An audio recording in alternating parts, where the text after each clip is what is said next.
প্রিয় শিক্ষার্থীরা, আসসালামু আলাইকুম। আশা করি সবাই ভালো আছো। আজকে চলে আসলাম আরেকটি নতুন পর্বে। এই পর্বে আলোচনা করব অধ্যায় 3 47 পৃষ্ঠার 1 ও 2 নম্বর অঙ্ক নিয়ে, অর্থাৎ সঠিক উত্তরের পাশে টিক চিহ্ন দিই আর লসাগু ও গসাগুর পূর্ণরূপ কি, এই দুটি অঙ্ক নিয়ে আলোচনা করব। তো তোমরা শেষ পর্যন্ত অঙ্কগুলো দেখবে। আমি তোমাদেরকে টিক চিহ্নগুলো শর্টকাটে কিভাবে করবে যেন তোমরা 1 মিনিটের মধ্যে উত্তর দিতে পারো, অথবা দেখা মাত্র যেন তোমরা উত্তর দিতে পারো সেভাবে করে দেওয়ার চেষ্টা করবো ইনশাল্লাহ। তো অবশ্যই ক্লাসটি শেষ পর্যন্ত দেখবে। আর আমার চ্যানেলে নতুন হয়ে থাকলে অবশ্যই চ্যানেলটি সাবস্ক্রাইব করে রাখবে, তাহলে প্রতিনিয়ত আমার ভিডিওগুলো পেয়ে যাবে। আর আমার ক্লাসগুলো তোমরা যদি প্রতিনিয়ত দেখো, আমি আশা করি যে তোমাদের অন্য কোথাও এক্সট্রাভাবে প্রাইভেট পড়া লাগবে না। আর ইতিপূর্বে যারা আমার চ্যানেলটি সাবস্ক্রাইব করে রেখেছো তাদেরকে অসংখ্য ধন্যবাদ। তো চলো আমরা অঙ্কগুলো শুরু করি। তো বলছে যে সঠিক উত্তরের পাশে টিক চিহ্ন দিই। বলছে নিম্নের কোন দুইটি সংখ্যার ন্যূনতম সাধারণ গুণিতক 30? ন্যূনতম সাধারণ গুণিতক 30 বলেছে। তো এটা তোমরা কিভাবে বের করবা? এটা সহজ বুদ্ধি। এখানে যে দুইটা সংখ্যা আছে, দুইটা সংখ্যাকে গুণ করবা। দুইটি সংখ্যা গুণ করে যদি 30, যেটাতে 30 আসবে সেটাই হবে উত্তর। বুঝতে পারছো? তাহলে এখানে যদি আমরা 3 আর 5 গুণ করি, 3 5 15, কিন্তু আছে 30, তার মানে এটা বাদ। 3 6 18, 30 পাচ্ছি না মানে বাদ। 5 6 30, তাহলে দেখো আমরা এটা 30 পেয়ে যাচ্ছি। তার মানে আমাদের এখানে উত্তর কি? গ নাম্বারটা, অর্থাৎ 5 ও 6, 5 6 30। এটা যদি গুণ করি 5 10 50, কিন্তু নাই। তাহলে বুঝতে পারলাম একবারে ঝটপট। কয় মিনিট লাগলো? মাত্র কয়েক সেকেন্ড লাগলো হয়তো বা। যে নিম্নের কোন দুটি ন্যূনতম সাধারণ গুণিতক 30, অর্থাৎ এখানে গসাগুটা দেওয়া আছে। আমাদের কোন দুইটার এটা গসাগু অর্থাৎ সাধারণ গুণিতক সেটা আমাদের বের করতে হয়েছে। বুঝেছ? গুণিতক মানে কি? লঘিষ্ঠ সাধারণ গুণিতক, লসাগু, অর্থাৎ কোন দুইটি সংখ্যার লসাগু 30 সেটা আমাদের বের করতে হবে। তাহলে এখানে গুণ করে দেখবা কোনটা মিলছে, যেটা মিলবে সেটা হবে উত্তর। ঠিক আছে? এবার তাহলে 2 নাম্বার দেখো। বলছে 3টি বাস যথাক্রমে 3 4 5 মিনিট পর পর থামে। ন্যূনতম কতক্ষণ পর বাস 3টি এক করতে থামবে? তাহলে 3টি বাস 3 মিনিট 4 মিনিট পর পর কিন্তু থামছে। তাহলে বলছে বাস 3টি কখন একসাথে থামবে, অর্থাৎ এক কতরে থামবে, এক জায়গাতে থামবে। কারণ একটি বাস যদি 3 মিনিট পর ছাড়ে, একটি 4 মিনিট, একটা 5 মিনিট, তাহলে অবশ্যই তাদের গ্যাপ থাকবে না, একটা সময় ব্যবধান থাকবে, কিন্তু এক সময় না এক সময় যেয়ে তারা মিলিত হবেই। তো ওইটা বলছে কোন সময়টা। তো যখন এমন কোনো সময় থাকবে যে ন্যূনতম কতক্ষণ বলবে, তোমরা কিন্তু এখন লিখিত অঙ্কে আসছো, কয়েকটা জিনিস মাথায় খেয়াল রাখো। আমি প্রথম থেকে বলে আসছি, লিখিত অঙ্কে যাবো তখন বলবো। তারপরে বলেছি যে যখন ন্যূনতম ক্ষুদ্রতম কতক্ষণ এই সংখ্যাগুলো বলবে, অর্থাৎ ছোট সংখ্যা বুঝাবে, তখন কিন্তু লসাগু করতে হয়। আর যখন বৃহত্তম, সর্বাধিক, সর্বোচ্চ, সবচেয়ে বড়, অর্থাৎ বড় বুঝাবে, তখন কিন্তু গসাগু করতে হয়।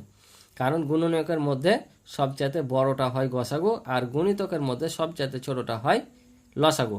তাই যখন ছোট বুঝাবে তখন লসাগু। তো এটা বলেছে দেখো ন্যূনতম কতক্ষণ পর, মানে ন্যূনতম মানে কি? সবচাইতে কম সময়। তাহলে 3টার কি করতে হবে? লসাগু করতে হবে। তাহলে আমরা যদি 3 4 5 এর লসাগু বের করি তাহলে কিন্তু আমাদের উত্তর হয়ে যাবে।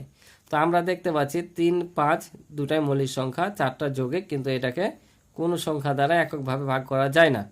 তাহলে আমরা যদি 3টি সংখ্যা গুণ করে নিই, গুণ করে যেটা হবে সেটাই। তাহলে দেখো 3 4 12, 5 12 60, তার মানে 60 হবে এটার উত্তর। বুঝেছ?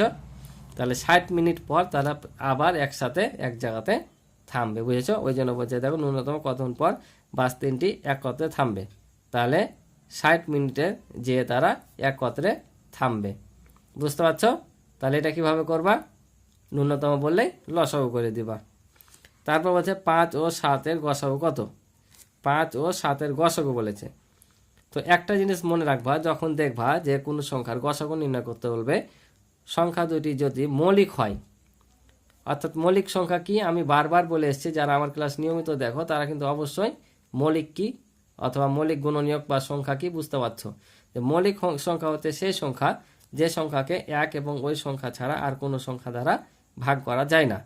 যেমন 5কে আর 7কে দেখো 1 এবং ওই 5 7 ছাড়া অন্য কিছু দিয়ে আর কিন্তু ভাঙা যায় না। 5কে 5 একে 5, 5 এবং 1 ছাড়া হয় না। 7 একেও 7, 1 ছাড়া আর 7 ছাড়া হয় না। তো এমন যখন দেখবা যে দুটাই মৌলিক সংখ্যা, তখন তাদের গসাগু হবে 1। কি বললাম? যখন দুইটাই মৌলিক সংখ্যা হবে তখন তাদের গসাগু হবে 1। ঠিক আছে? তাহলে আমাদের উত্তর হবে এখানে 1।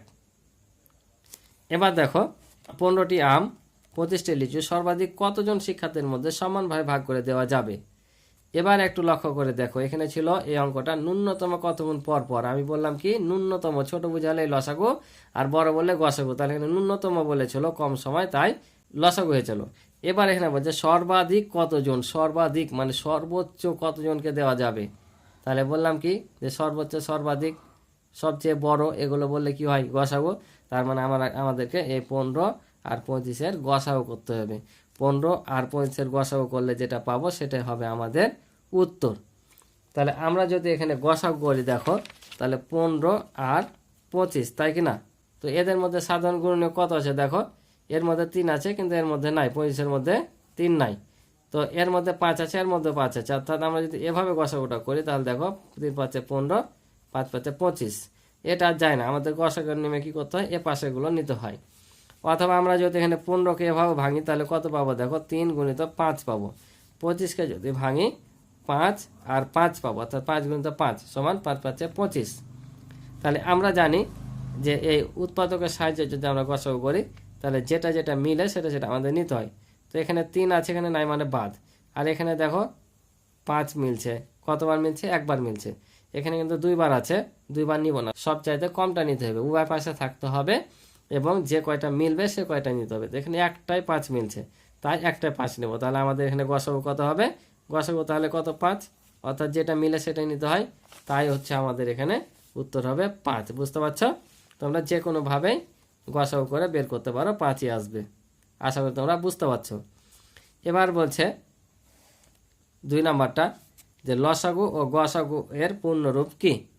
তো আমরা তো জানি লসাগু আর গসাগুর পূর্ণরূপ, প্রথম থেকে বলে আসছি। লসাগুর পূর্ণরূপ হচ্ছে লঘিষ্ঠ সাধারণ গুণিতক, আর এটা হচ্ছে গরিষ্ঠ সাধারণ গুণিতক, অর্থাৎ গুণিতকের মধ্যে সবচাইতে ছোটটা হচ্ছে লসাগু আর গুণনীয়কের মধ্যে সবচাইতে বড়টা হচ্ছে গসাগু, কারণ লঘিষ্ঠ মানে ছোট আর গরিষ্ঠ মানে বড়। তো আমি লিখে দিচ্ছি দেখো। তো দেখো আমি স্ক্রিনে লিখে দিলাম যে লসাগুর পূর্ণরূপ লঘিষ্ঠ সাধারণ গুণিতক আর গসাগুর হচ্ছে গরিষ্ঠ সাধারণ গুণনীয়ক। আশা করি তোমরা বুঝতে পারছো। তো আজকে পর্যন্ত ছিল এই পর্বের অঙ্ক। ভালো লাগলে অবশ্যই চ্যানেলটি সাবস্ক্রাইব করে আমার পাশে থাকবে এবং ভিডিওতে লাইক করে দিবে এবং কমেন্টের মাধ্যমে তোমাদের মতামতগুলো জানাতে পারো। তো আজকে পর্যন্ত ভালো থাকো, সুস্থ থাকো, দেখা হবে পরবর্তী নতুন ভাবে। আল্লাহ হাফেজ।